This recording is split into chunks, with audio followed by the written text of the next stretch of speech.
Hey everyone, and welcome back to my channel. So today we're going to be doing the April wrap up. I cannot believe we're doing an April wrap up. It feels like I literally just did the March wrap up and here we are. In fact, it's May 5th. It is Cinco de Mayo. So April has come and she has gone for a couple of days now. Like, that is crazy to me. Like, I'm really struggling with that, actually. I think also for me, I've just had so many personal things happen this spring that for me, it feels like time has both stood still and gone at like 10 times speed. So I think I'm just having a hard time calibrating time right now.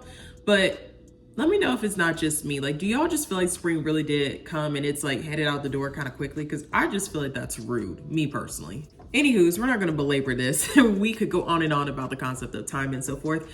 But I do want to talk about my April wrap up. I want to give you guys the stats, what I read, how I feel, ratings, all the things. I also want to go ahead and tell you guys what I've started reading for May, what I'm hoping to do for the month of May, and we'll just kind of see how that goes. As y'all know, I don't normally do like a predetermined TBR per month. I really go off of vibes. I'm a vibe reader. I'm a mood reader. I cannot do scheduled reading. However, there are some things I actually am going to read specifically in May that I want to talk about. Well, we'll get there when we get there. Let's start with the wrap up. First things first, I made this big old Stanley full of coffee and have not touched it. So gotta have some coffee first. So I have everything on my computer here so that we can go over stats and all of my ratings. As you guys know, I am a huge story graph girly. For the most part, that is all I use. I pretty much say this all the time. I only use story graph. I know Goodreads is like the cool popular girly. I never use Goodreads, respectfully. Like, there's really no reason why I don't use Goodreads. In as much for me, like, I just simply prefer Storygraph and I just feel more organized. And honestly, I just don't want to keep up with a bunch of apps if we're being completely honest. And Storygraph just does it for me. Like, it does what I need it to do. Like, I'm good on it. But yeah, so on Storygraph, I'm going to give you guys my stats. I read 7 books in total this month. I read a total of 2,883 pages. And my average rating for the month was a 4.5 star, which is pretty freaking awesome if I do say so myself. Now, I read 7 books in April, which is I think 1 or 2 more than I did in March. I'm not necessarily surprised that I only read 7 books. I know for some it's like only 7 books, and for others it's like, wow, only 7 books.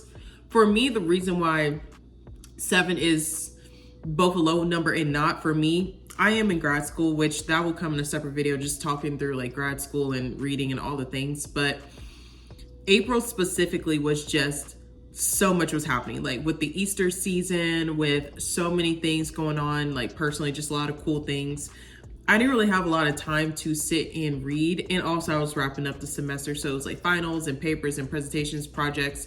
Like, it was always something going on. So I just simply didn't have a whole lot of time to read. I didn't have a lot of downtime.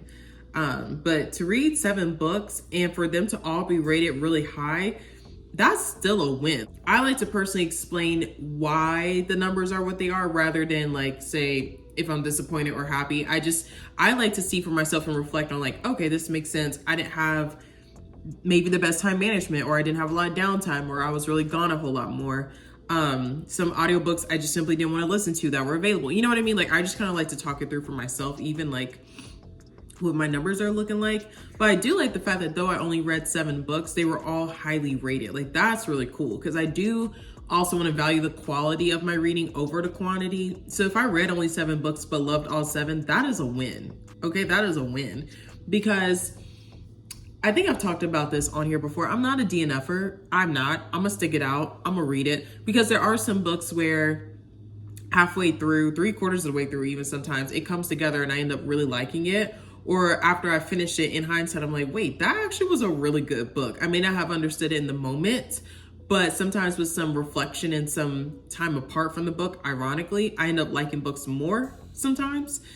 And sometimes I just didn't like them. That's okay. But I don't DNF books. So the fact that I read 7 books and loved them all, a win is a win. Okay, so the first book I read this month is This Could Be Us, which is the 2nd book in the Skyland series by Kennedy Ryan. So before we talk about that one, I did talk about the first one in my March wrap up.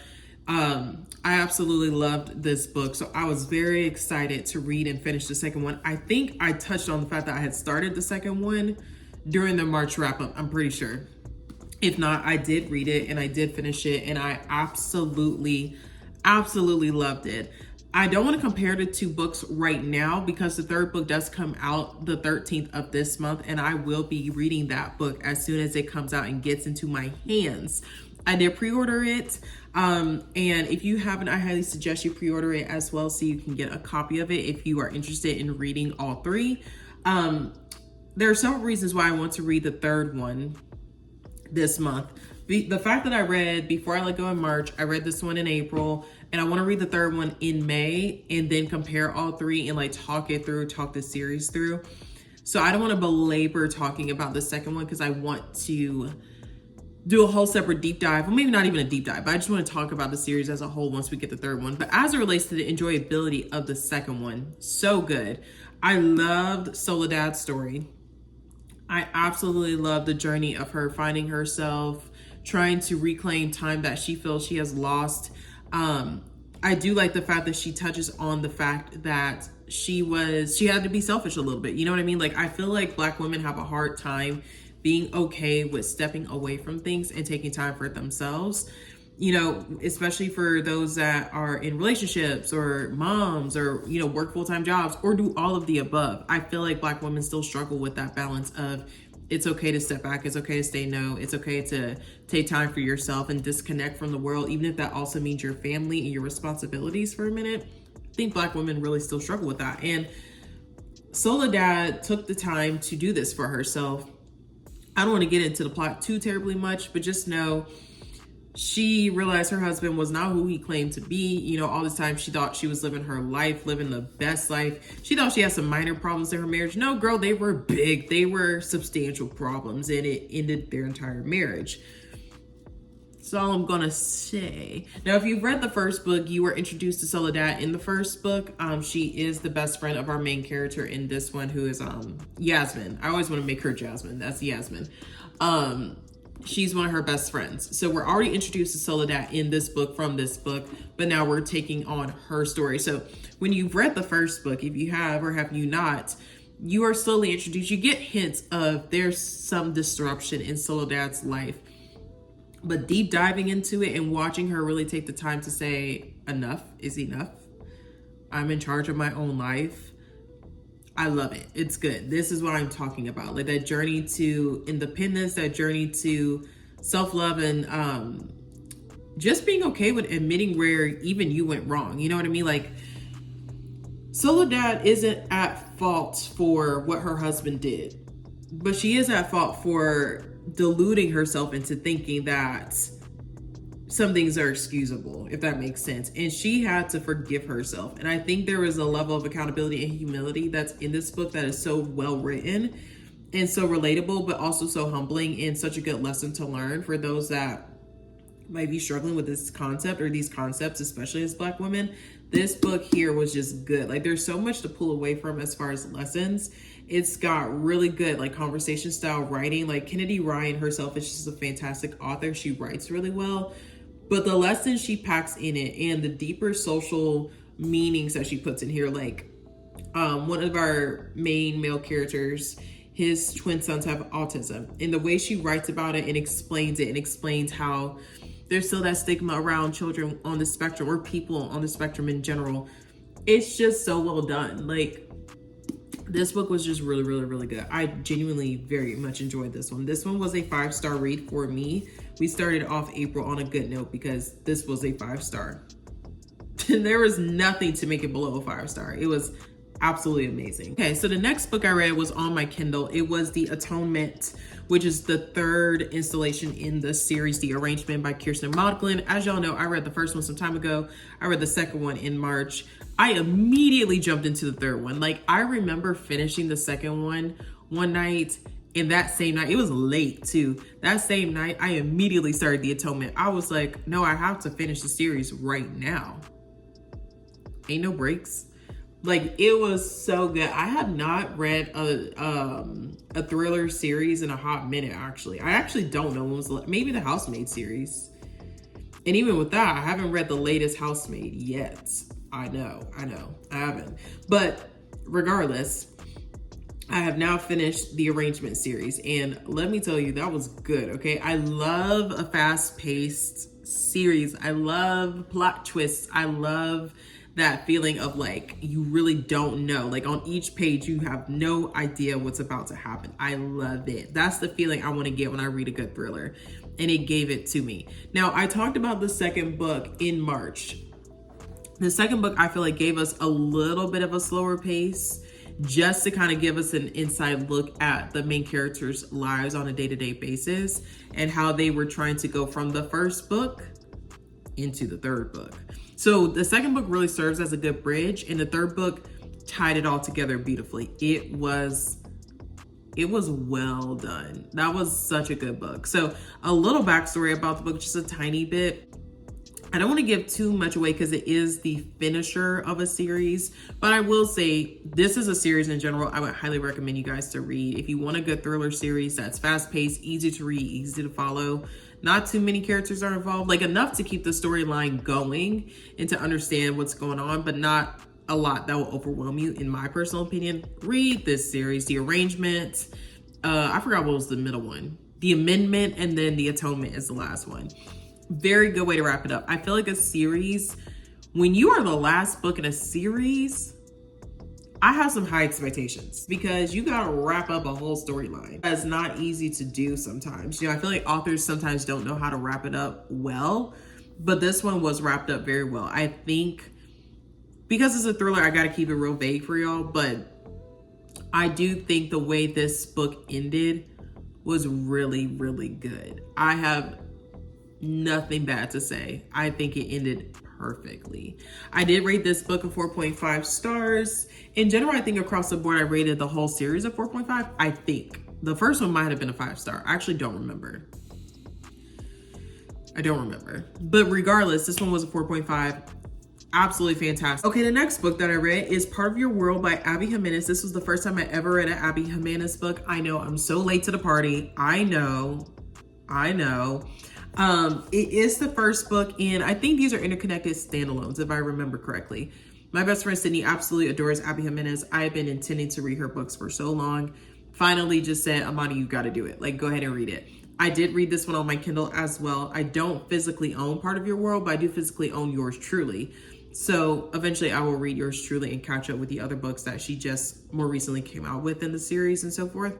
But yes, I did read Part of Your World on my lovely Kindle. And let me just say, I gave this one a 4.5 stars, and truth be told, I'm shocked.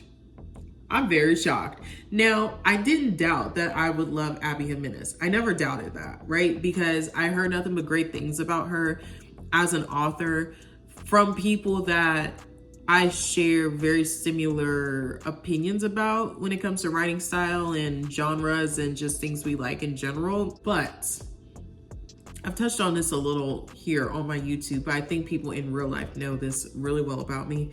I'm not a romance girly. I'm just not. Like, I'm just not a romance girly. Yet, depending on how it's written, I will end up really, really, really liking the story. For example, I've said this as an example before, the Knock 'Em Out series by Lucy Score. One of my favorite series of all time. I think if it were missing certain components in that series, I would not like the books at all, actually. Same thing with 7 Year Slip. I personally really love the magic realism, time bendiness. I really love time elements in a book. That's like one of my favorite things. The Ministry of Time is one of my favorite books. So I think you guys see a trend here. And I love Loki. I love Doctor Who. Yes, I am that type of a nerd. You see where I'm going with this. I like time. I like the essence of time. Regardless, when it came down to 7 Year Slip, I loved the time and the magic realism aspects of it. But I think if it were lacking those components as a straight up love story, I would have hated it. I would have hated 7 Year Slip. And that's no offense to the writer. That's no offense to the storyline. That's no offense to everyone that loves 7 Year Slip. But I would have hated it had it not had those extra elements to it. Same thing with Part of Your World. If this were straight up romance, would have not liked it. And to be honest with y'all, I almost didn't like it. I almost didn't even like this book. And I hate saying that, but it's true. I almost didn't even like the book because If you don't know a little bit about this book, it starts off with homegirl gets stuck on the side of the road. This man comes, pulls over, helps her out, goes to their town until her car gets fixed and so forth. She's in this small town at the bar, and basically they kind of like hit it off, and she goes home with him that same night. And then she like, once her car is fixed, so she ends up continuing her journey back home, and she's just like, oh my gosh, what did I just do? And all these things, and he's younger than her, and she's just like shook to her core. Now, backstory about Sister Girl: she's a doctor. She comes from a long lineage of very successful surgeons, and her parents have just this very insanely high expectation of what she should be doing, what she should be aiming for in life. And she's actually recently separated. I think she wasn't married to him yet, so I think they were just simply broken up with her very verbally and emotionally and mentally abusive ex of a man, who her parents adore because he's also a surgeon. Like, they ignore the fact that like their daughter wasn't well. It's all these elements there. And then our main male character, he's a part of this small town. He's been there his whole life. He's such a staple in that community. Somebody she feels like she could never bring home to her parents. All these things. It's good in theory. Like, the idea of like it truly lives up to its title, part of your world. Like, they're really having to figure out, or rather our main female character is really having to figure out, like, what does she really want in her life? Like, is she going to allow the way things were made around her to dictate what she truly wants? Or is she going to truly follow her heart and get what she really, truly desires? Even if it's at the cost of breaking this family legacy that she didn't ask for. You know what I mean? So I really love that. I love the fact that we talk about medical disparities in this book. I love the fact that we address that there is a lot of privilege in medicine. And when you are in that upper echelon, you don't tend to see that there are lower income families in areas that do not have proper medical servicing. And she realizes this by visiting the town often, and she's the one having to fix up just basic things for the townspeople. And she's just like, how long have they been doing like these homemade remedies? Like, they don't have access to the best care. And it really inspires her to think through, like, that's crazy. You know what I mean? Like, she lived her whole life in this medical bubble, and she's realizing that there are people in more rural areas that will never be able to have the level of care that she's providing to other people.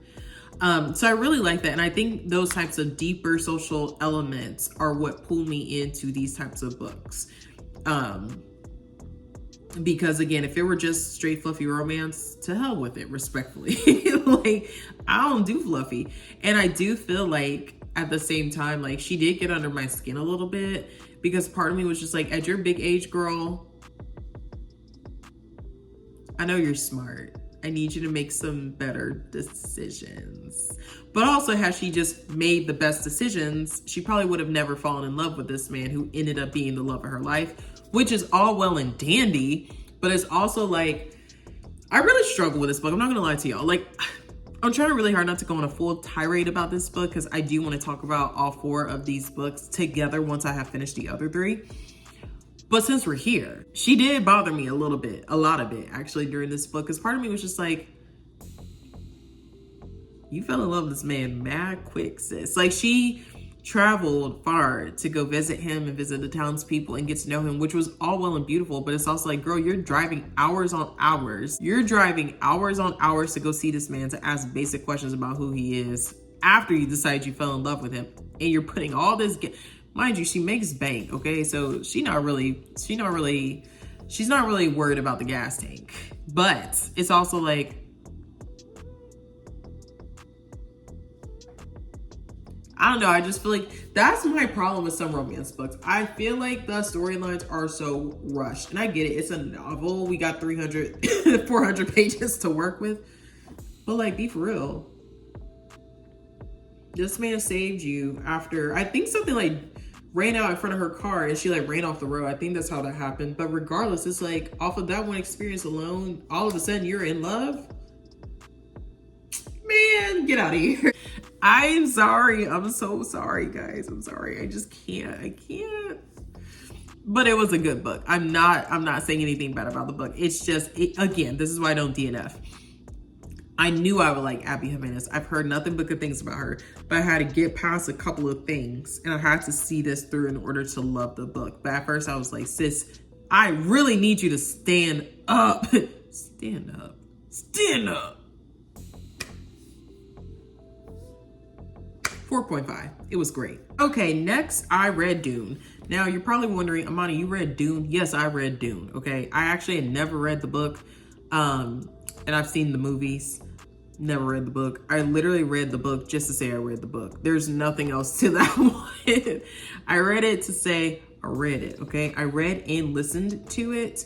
The first one. Let me clarify. I read the first one because I'm really big about having read the books before seeing the movies. That's like something I try to strive for, but like with Dune, that's just not how that went. I saw the movies before I ever read the books, and everyone that, you know, was like, you've never read Dune, and I was like, okay, all right, I won't take this slander no more. I guess I gotta read Dune. 4 stars, very good. I think the whole Dune experience wasn't ruined, but like tainted by the fact that I did start with the movies. So this is why I like to do books before movies, no biggie. 4 stars, fabulous. I did read book 1, like I said. Will I continue reading? I will try to. It won't be high up on my priority list, but I would like to keep reading the books. It'll probably have to be like something I do in the winter time, you know, something that's halfway mindless, if you will. But we'll see. We'll see. But I did read / listen to that one via Libby. So it was really, really good. I really enjoyed it. It took me a while to finish it. For no bad reason. It just took me a really long time to finish it because I actually had that one available during the time I was reading This Could Be Us and The Atonement. And those two were the books I was just locked in on. So it was a little hard to give Dune its time, but we got her done. I did enjoy the book. Now this one, I'm gonna try so hard not to go on a rampage about, but it might happen. It might happen. Let me tell you about Prince Harry and his book Spare. This book right here, if you follow me on Instagram, you probably saw my Instagram stories for a little bit that I was reading / listening to this book. And let me tell you something. I was ready to flip tables over this man. I already very much admire Prince Harry a lot. This book made me admire him a million times more. This book was made so well. It was so tactful. It was so professional. He was honest and vulnerable, yet so respectful, when quite literally, he had to be. And I love that because he's better than me. He's better than me. Like, oh, he's better than me. I couldn't be me. I couldn't be a royal. Respectfully, I couldn't. I mean, I really couldn't. But I couldn't. I couldn't. So this book was awesome. I love the fact that I got to listen to it and read it because he narrates this book, and I love when they get to narrate their own books. It brings the experience so much more forward, and in your brain, it makes it just so much more vivid. I feel like you can really picture things better when the author of the book is narrating it because they know how they intended to have it read and have it feel, and it just feels right when they're narrating their own book. I really love it. It was so awesome. I love this picture in the back too. I think it's so adorable. I just think it's so cute. But anyway, so this is Harry's entire story. And it starts with not too long after his mother's passing, and we go into the present day. And what I loved about this book is the fact that he was just very honest about what was going on in his brain. You know, people, as we do with celebrities and people that we see in front of us, we make assumptions. We think we know a thing, right? But we don't. These are still people. These are still ordinary people. And like Harry said several times in this book, he didn't ask for all this. You know what I mean? He was born into something and he didn't fit the mold very well. And he also was literally made to feel like the spare. It was heir and spare. Like he literally was made to feel like just someone who's happens to be here. It just made him so much more human. I feel like Harry has always felt more human to me than everyone else in the family, minus the queen, God rest her soul. But this just brought it to a different level. Like he feels very human after reading this book. And this book was heartbreaking to read. It was sad. It was emotional. It made me angry. It just made me want to give him like the biggest hug ever. It made me want to be his best friend. Like I felt for him while reading this book. Now, I do also like the fact that there were moments where he could have really gone in. He did. But he also did truly go in on some other parts. Like, you know, he really got betrayed by his family a lot. I feel like we kind of vaguely know this if you kind of keep up with news and things, especially right before Meghan Markle's era came into his life. I feel like we just kind of know like how the brothers were in public and just some things, just some scandals in the family that kind of got out into the media and also traveled across the pond to America. We were aware of some things as well. But in general, you know, it's just fascinating to me because he talked very openly about how he was harassed by the paparazzi. He was talking about how Meghan was ambushed, how both of their families sold them out, basically, how they were cut off, how his family tried to protect their own image by throwing him under the bus when he did nothing wrong. Like they valued image so much more than his mental health. They valued how the public would treat them versus how, you know, someone that their own family members' emotions were. And that just was heartbreaking that his heart and mind were stomped on so many times for the sake of the image that didn't even include him in the image. You know what I mean? It kept him in the backdrop. It kept him in the shadows. And he's very open about that. And there's conversations that transpire between him and several family members that he actually does not say who said what, but he calls them the bee and the wasp. Once you read this book, you'll know exactly what I'm talking about. And I feel like that was when I was just like, oh, Harry, you're a good one, my boy, because I feel like here's the thing, I really can't make a firm conclusion, but I feel like I could kind of guess who said what based off of how the book went before when he was disclosing names and like really honestly conversations that were transpiring. You can kind of pick up on what potentially who said what, which I really like, but those conversations, he straight up was like, you can't say I said who said it, you know? And I like that. Like he tries so hard for his family. And I think that's what broke my heart the most. It's like, no matter how terrible they've been to him, he tries, you know, he keeps trying to reach out. And it's just the fact that these people are so delusional and blinded by what they think is right. And that's a tangent for another day. Like Harry is very clear about, he knows the protocols. He grew up in this life, right? So he knows like how people are supposed to act and when and how you do things and how you're not supposed to really hug and all of, like, he's telling us all the protocols, policies, and so forth. But he's also just like, but at the end of the day, like, yeah, they were willing to cut me off just to save their own butts. That's crazy. Like, you put this man through it his whole life just for when he's finally standing up for himself. It's like, oh, you're too loud, so you gotta go. Crazy. Like, he did an amazing job on this book. I'm very happy that he narrated it, like I said, but I'm very happy that he was just as honest as he could be while being respectful. I think that's such a delicate balance, and he handled it beautifully. And I could go on and on about this book. It was so amazing. This one was a 5-star, by the way. Yeah, I could go on about this book, guys. Like, this was so good. Gosh, okay, the next book I read after Spare was Mad Honey by Jodi Picoult. And this one was good, guys. This was a good book. I rated this one a 4.5. She also co-wrote this one with Jennifer Finney Boland. This one, oh my gosh, guys, this was so good. So this is my first Jodi book. I also just finished The Book of Two Ways, literally, what, yesterday or 2 days ago now? I don't remember. I just finished the book. And we'll discuss that one in my May wrap up. But that one was awesome too. But anyways, this one was a 4.5 stars. I absolutely loved it. I loved the fact that this was a thriller, but yet it was really cool because it addresses so many deeper societal problems. It just addresses so many things that, like, you don't typically see in thrillers, especially. And also it's really, really cool. Like, she goes off on these little nerdy tangents. So obviously the book's called Mad Honey.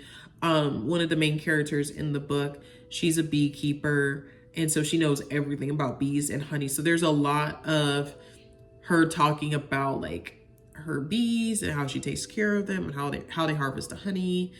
And I learned a lot about bees. I didn't really sign up to learn about bees, but I learned a lot about bees. So I can't really be mad at it. This book centers around the murder of a young girl, and her boyfriend is pinned with the murder.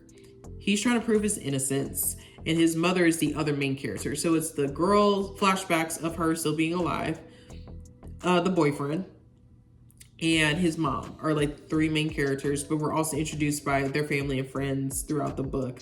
Especially his uncle who comes to his rescue. He's a lawyer, so he's, you know, on the case and all these things. You're introduced to different people throughout the book. You're just like, oh, it could be this person, it could be that person. So all along the way, you think you have enough to work with to say, nah, I know who did it. No, you don't.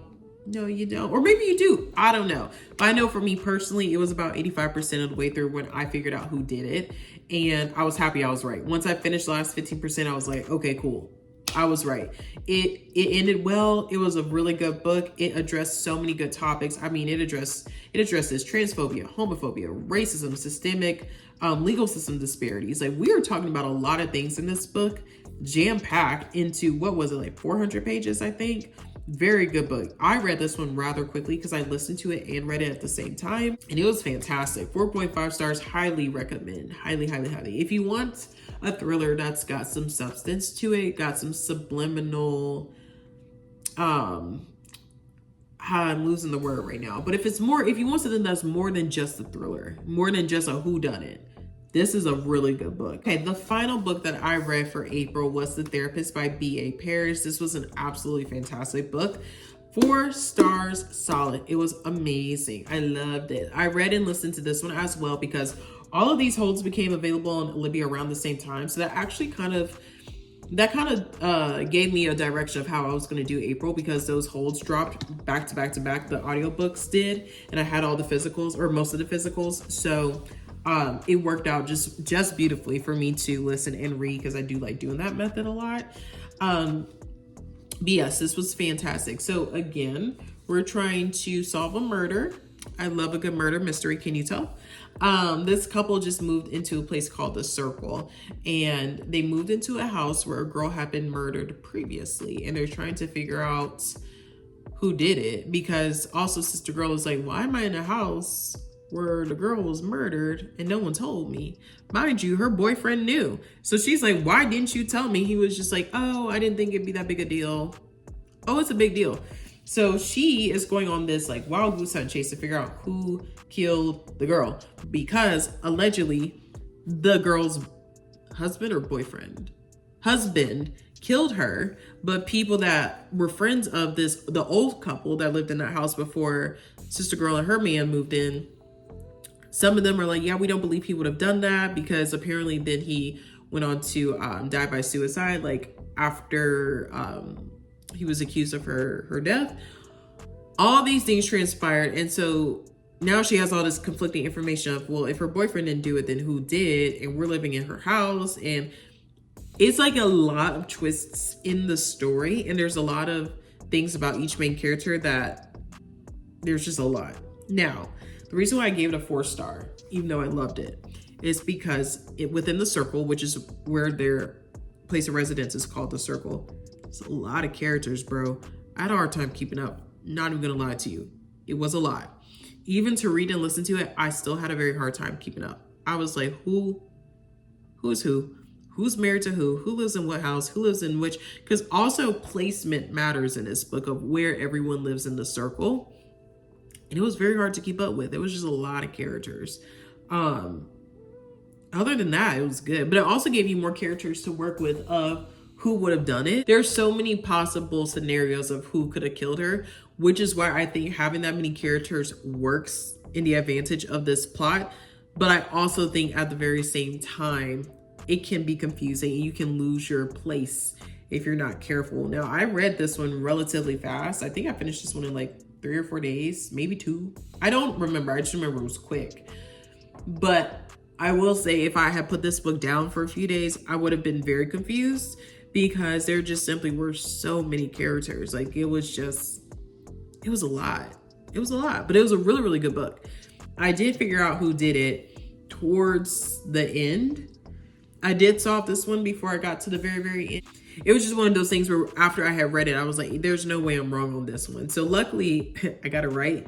But also, like, I really was doubtful several times of what my theory was, even after I thought I solved it. So it was good. I would highly recommend The Therapist as a starter thriller.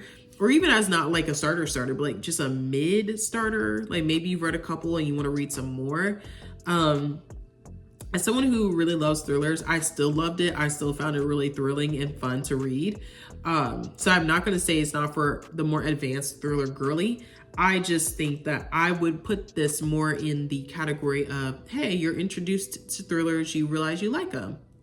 Read The Therapist type of a situation. Well, friends, that is what I read for April. That is my April wrap up. So let's move into what I'm thinking about doing for May. So I just finished A Book of Two Ways. I am trying to finish Iron Flame. Look, I'm having a hard time reading that one on my Kindle. I have it available on my Kindle. I'm having a very hard time. I really want the physical copy and I want to listen to it at the same time. So I listened and read Fourth Wing. Currently reading Iron Flame on the Kindle. It's not hitting the same. I want to have the physical and I want to listen to it. I don't know, something about my Kindle, that's not the book for my Kindle, okay? For me personally, I don't want to listen. I don't want to read it on here.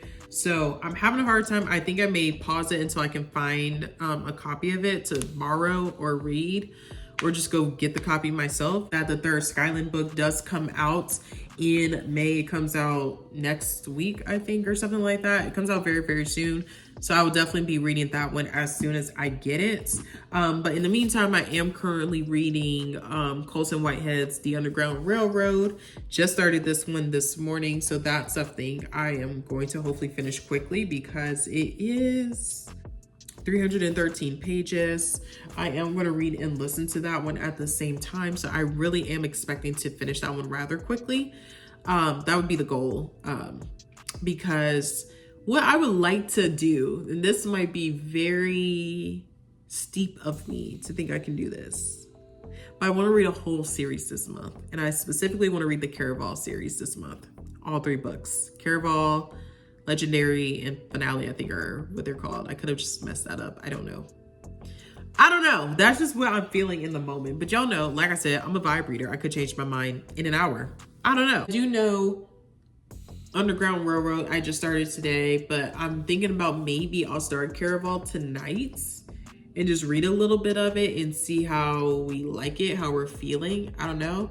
I do want to do a separate video for the series.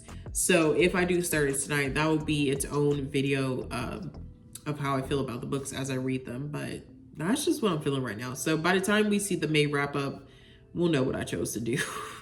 We'll figure it out. Anyways, today was fun catching up with you guys and doing our April wrap up.